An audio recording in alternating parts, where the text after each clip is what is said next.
Do you need to speak at a conference? Then follow these tips. This is my second video in a series of 2 about speaking at a conference. And maybe you've seen the first one, maybe you haven't, but this one will also help you to ace your conference speaking. Hi, my name is Shola Kaye. I'm a public speaking coach, a professional speaker and a performer based in London but with clients all over the world. And today I'm recording this from Hyderabad in India, where I am at the moment because I'm going to be making a presentation in a couple of days' time at a conference. And last week I attended a conference as conference chair, and I was in the lucky position of listening to 9 talks all in a row over the course of a day. And I thought, wow, wouldn't it be good if I could share some of the lessons that I learned and some of the things that I saw with you, my dear listeners. And so here I am today. And this, as I mentioned before, is the second of 2 videos. So if you didn't catch video number 1, make sure you look out for it after this one. But there are 3 tips that I want to share with you today about how to get the best out of speaking at a conference. And this first tip is somewhat related to one of the tips I shared in my earlier video. And it's to be flexible with your talk and to be able to truncate it, make it shorter, or even extend it by a little bit if need be. Now, why is this important? Well, at a conference, there are so many things going on at one time. And in this particular conference, there were different streams where each stream had a series of talks, and all the talks in all the streams ended at the same time so that people could jump from stream to stream and kind of create their own program for the day in terms of what they wanted to listen to. And what that means is when you've got multiple streams like this, ideally every talk will end at the same time. But with life being as it is, not everything always goes to plan. And as a result of that, sometimes some talks would overrun. And so that meant that the speaker coming after that would possibly get less time to speak. And then sometimes the talks would be cut a little bit shorter, or the person would finish earlier. And so on occasion, there'd be more time for the next speaker to speak than they had planned for. So my tip to you is to make your talk slightly flexible. Perhaps add an exercise that is that's not essential. Add an exercise so that if you find you've got an extra 5 minutes, you can throw the exercise in and get the audience involved. Or maybe find a section in the middle of your talk or a little bit of info that perhaps isn't super vital and that you can take away without it damaging the flow and the content of your presentation. So that way you're well prepared for anything that could happen. Now, it didn't happen at this conference, but I've heard sort of horror stories in a way of people presenting or being told they're presenting for 40, 50 minutes and having to cut off 20 minutes from that presentation because of the way that the schedule was running on that particular day. Now, imagine if you hadn't planned in advance for such an event. Imagine that I've got to cut 20 minutes off, and then you end up just mid-sentence, and then you don't get to finish up your talk, you don't get to share a call to action, you don't get to talk about your products or services, or whatever it is. You may have missed off the most important for you part of that presentation.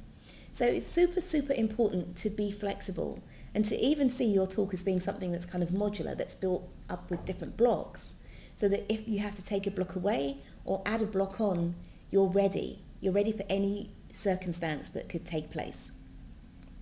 So be flexible with the length of your talk and with the content.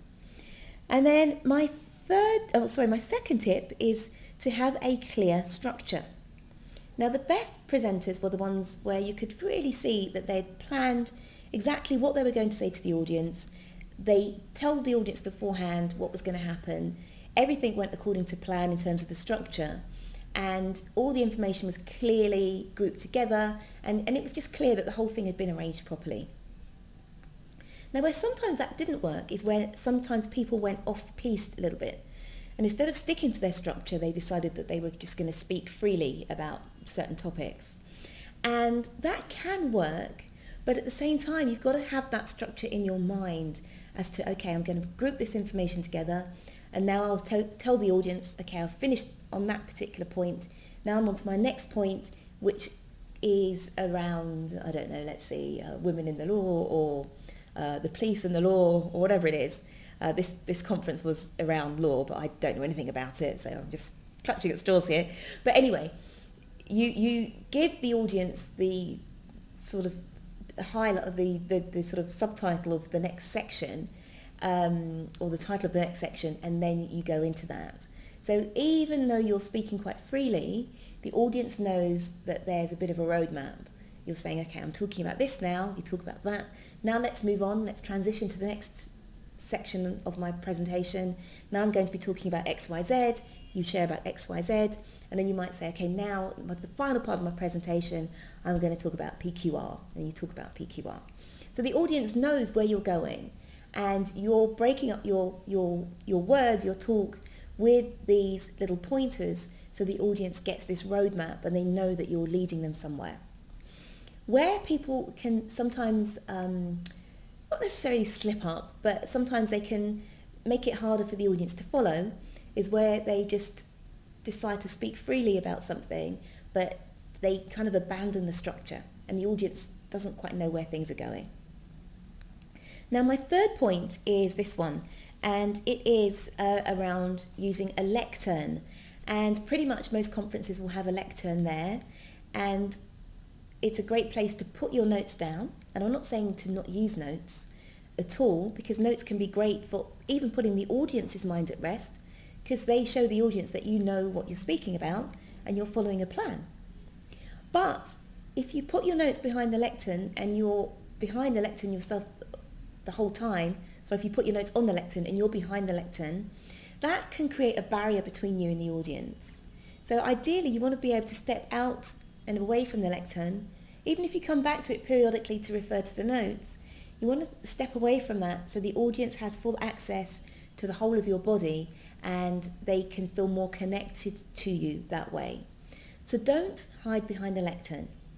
I'm not saying don't use it, but don't hide behind it the whole time. So those are my 3 tips. And just to summarize what they are, first of all, to have your talk made of building blocks so that it's flexible and you can make it a bit longer, you can make it shorter, depending on the needs of the day. Secondly, to have a clear structure that you follow, and so it makes it so much easier for the audience to follow along. And thirdly, not to hide behind the lectern, because you're depriving the audience of some of the connection with you if part of your body is blocked away from them. So I hope that helps. And if you are about to speak at a conference and you need a bit of coaching, or you need a coach to come into your workplace and help you and your team with working towards conferences and other big events, then please do let me know and get in touch with me. Alternatively, I work with small business owners also who need to get onto stages to promote themselves and to promote their business. So if you're in either of those situations, please let me know, and I look forward to being in touch. In the meantime, take care. Bye.